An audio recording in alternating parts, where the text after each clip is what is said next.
Hey guys, welcome back. Today I'm in my office, which is a little different than what I usually do, but I wanted to try something new, so I will be sharing 4 reasons why I love SAAB. Let's get started. Reason number 1 is the history and the heritage of SAAB. It's common knowledge that SAAB stands for Swedish Automobiles Always Broken. I'm just kidding, it really stands for Svenska Aeroplan Aktiebolaget, which translates to Swedish Airplane Company or Limited or something to that effect.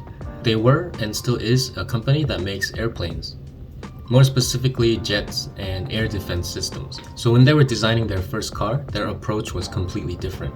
As a quick example, SAAB's first car was the SAAB 92, which was released in 1949. Keep in mind this was 1949, which were the days of American bling. Big, heavy chrome fins, carved and sculpted fenders, and narrow and upright windshields. Some even had real wood in the body.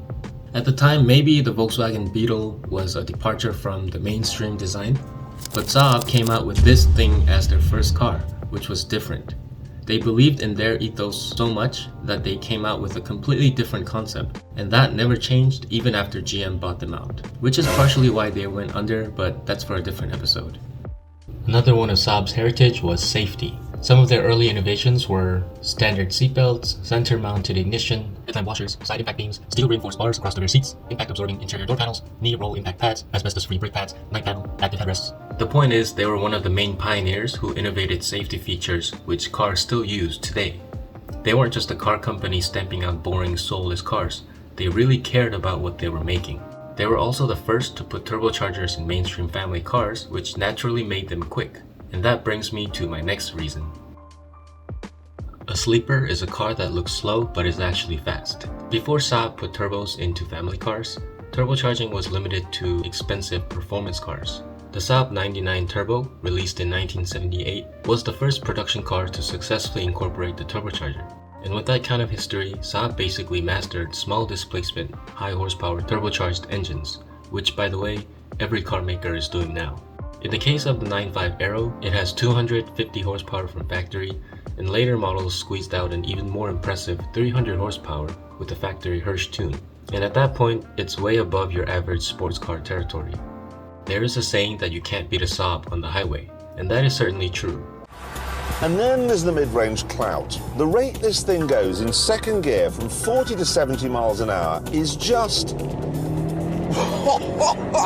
that is sensational. For overtaking a lorry, never mind a 5 Series BMW, this'll do it quicker than a Porsche 911 Turbo. It's really a shame that SAAB is no longer making cars, and that is my reason number 3. And because SAAB is no longer making cars and disappeared in most people's minds, they're just not worth that much money in the market. Before the current crazy inflated market, you could get a nice SAAB with under 100,000 miles for well below $3,000. Even now, if you're patient, you could still find those deals. And that is a tremendous amount of car for the money. I got pretty lucky with my 95 and scored for $700, but if you wanted a similar spec Toyota or Honda or Nissan for $700, if you could find one, it would just be a shell with no motor. For not a lot of money, you can get a safe, over-engineered, fast luxury car. Now, people worry about parts scarcity and reliability, but new parts are still being made, and there's a good network of owners and companies that I haven't had any trouble finding parts. And for reliability, just like any other car, if it's been maintained, it's no less reliable than an average car, and many people just don't know that. Which brings me to reason number 4. This 4th and final reason is a byproduct of my previous reason.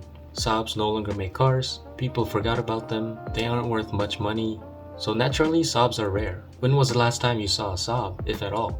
Here where I live, I hardly see any, and that's me keeping an eye out for them when I drive. Other than people who I met through SAABs, I don't have a single friend who has a SAAB, and I like that.